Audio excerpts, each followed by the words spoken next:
اچھا، اگر لڑکی پڑھی لکھی ہو اور اس نے باقاعدہ کوئی پیشہ ورانہ تعلیم حاصل کر رکھی ہو، تو شادی کے بعد اس کے جاب کرنے یعنی نوکری کرنے کے بارے میں کیا اصولی تعلیم ہے؟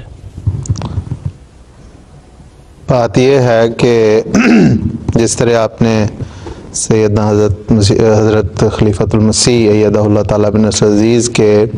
ارشاد کی روشنی میں اس بات کو واضح کر دیا ہے کہ خامند کی ذمہ داری ہے کہ وہ بیوی بچوں کے اخراجات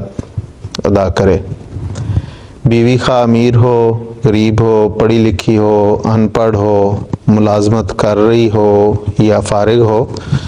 تو ہر صورت میں خامند کی ہی ذمہ داری ہے کہ وہ بیوی کے اخراجات اور بچوں کے اخراجات ادا کرے. ان اخراجات میں رہائش ہے، کھانا پینا ہے، لباس ہے، اور یہ ذہن میں ہمیشہ رکھنا چاہیے کہ خامند اپنی استطاعت کے مطابق ان ضروریات کو پورا کرنے کا پابند ہے، جتنی اس کی استطاعت ہے اس کے مطابق.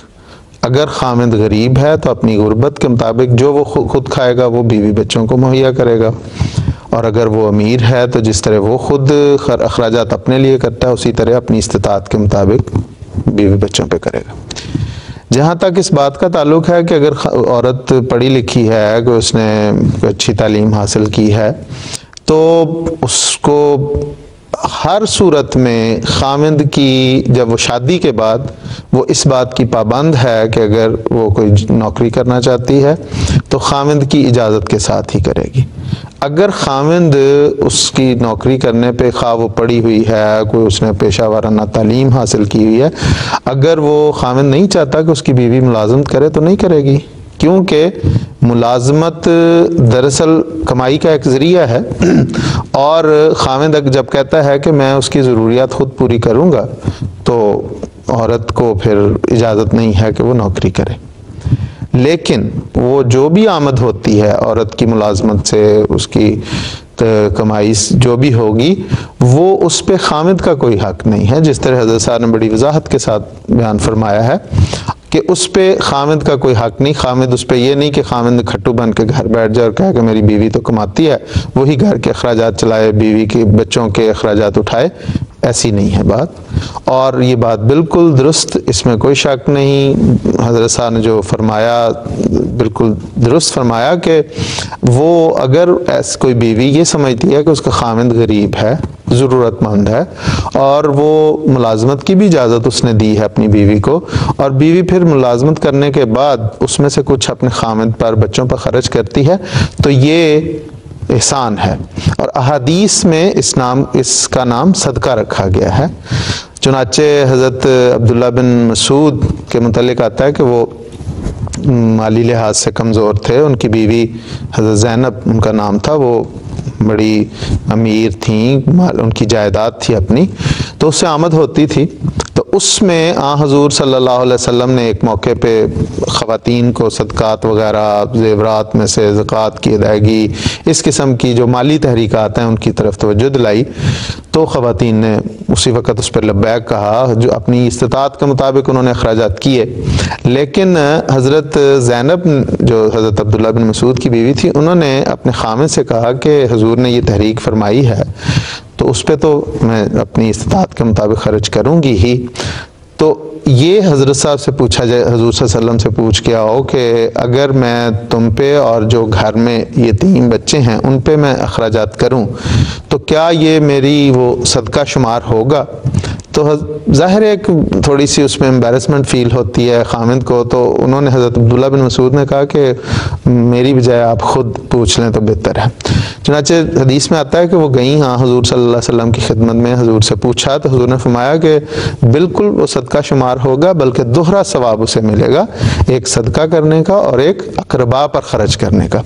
تو اس کو صدقہ وہی احسان والی بات وہ قرار دی ہے. لیکن اگر وہ نہیں خرچ کرتی تو وہ اپنی جائیداد کی مالک ہے، جہاں چاہے اسے خرچ کرے، اپنے والدین پہ خرچ کرے، بہن بھائیوں کو دے، وہ ہے. لیکن اس میں وہی بات، بنیادی بات کہ اگر اس نے ملازمت کرنی ہے تو وہ ملازمت خامد کی اجازت سے کرے. یعنی دو حصے جو ابھی ہم جس کو ڈسکس کر رہے ہیں کہ ایک تو وہ بات ہے جس کو ہم نے صاحب کے وہ الفاظ کے ساتھ اصولی طور پہ دیکھا کہ کمائی جو ہے اس پر تصرف کس کا ہے، حق کس کا ہے؟ وہ اسی کا، وہ عورت کا ہے جی۔ اب جو بنیادی جو سوال ہمیں موصول ہوا، جو کسی نے پوچھا، وہ اس سینیریو میں ہے کہ آج کل جو ہے وہ ماڈرن ایک زمانہ ہے، لڑکیاں بھی مواقع ہیں، ایسی جگہ ہیں، پڑھتی ہیں، اس میں باقاعدہ پھر جیسے ڈاکٹر ہیں، وکیل بن جاتی ہیں، ہر ایک شعبے میں وہ اگر اس نے شادی کے بعد ملازمت کرنی ہے تو وہ خامد کی اجازت سے کرے گی، یعنی یہ بات بڑی کلیئر ہے، کیونکہ بہت سی جگہوں پہ اس وجہ سے اختلاف پیدا ہو جاتا ہے۔ لڑکی کہتی ہے جی میں نے اپنی ساری زندگی کس لیے آخر میں نے یہ محنت کی تھی، میں کالج گئی ہوں، یونیورسٹی پاس کی ہے، سارا کچھ مجھے حاصل ہے، تو کیا گھر میں بیٹھنے کے لیے تھی؟ اگر وہ خامد اس کے اخراجات کی ادائیگی کر رہا ہے تو وہ اس کو اجازت دیتا ہے تو وہ کرے گی، اگر وہ اجازت نہیں دیتا، وہ کہتا ہے کہ میں اخراجات کروں گا، تو پھر اس پہ پابندی کرنی پڑے گی۔ ہاں ایک صورت ہے ایسے معاملات میں، ایسی بچیوں کو جس طرح حضرت صاحب نے جو بھی تحریک حضرت امیر المومنین کی طرف سے ہوتی ہے اس میں نہایت برکت اور جو رحمت نازل ہوتی ہے۔ حضرت صاحب نے جو کاؤنسلنگ کا سسٹم جاری فرمایا ہے کہ کوئی رشتہ ہونے سے پہلے کاؤنسلنگ کر لی جائے، اس میں یہ بات کلیئر ہو سکتی ہے کہ عورت بچی کہہ سکتی ہے کہ میں پڑھی لکھی ہوں، میں یہ جاب ضرور کروں گی۔ اس صورت میں اگر وہ لڑکا شادی کرنا چاہتا ہے تو ٹھیک ہے، اگر نہیں کرنا چاہتا تو نہ کرے، لیکن اگر وہ کرے گا تو پھر یہ شرط طے ہو گئی شادی سے پہلے ہی کہ وہ بچی کہہ رہی ہے کہ میں ملازمت کروں گی، اور وہ لڑکا کہتا ہے ٹھیک ہے وہ کرے، تو گویا یہ پھر اس کے بعد وہ اسے نہیں روک سکتا کہ تم کیوں ملازمت کرتی، لیکن اس کے ساتھ یہ بات ضروری ہے کہ جو اس کی آمد ہوتی ہے وہ پھر بچی کی ہی شمار ہوگی، وہ اپنی طرف سے، اور اگر پیار محبت میاں بیوی میں ہو تو اجازتیں بھی مل جاتی ہیں، اور پھر بیویاں بھی اپنے خامدوں پہ خرچ کرتی ہیں، یعنی وہ ایسی کوئی تقسیم بھی نہیں سختی سے رہتی کہ ایک دوسرے نے کوئی الگ الگ اپنے ایسے حساب بنائے، لیکن یہاں پہ یہ بات بھی واضح کرنا چاہتا ہوں کہ یہ صرف ملازمت کی بات نہیں ہے، اگر وہ عورت صاحب جائیداد ہے، اس کے والدین کی طرف سے اسے کوئی جائیداد ملی ہے یا ویسے ہی اس کے پاس صاحب جائیداد ہے،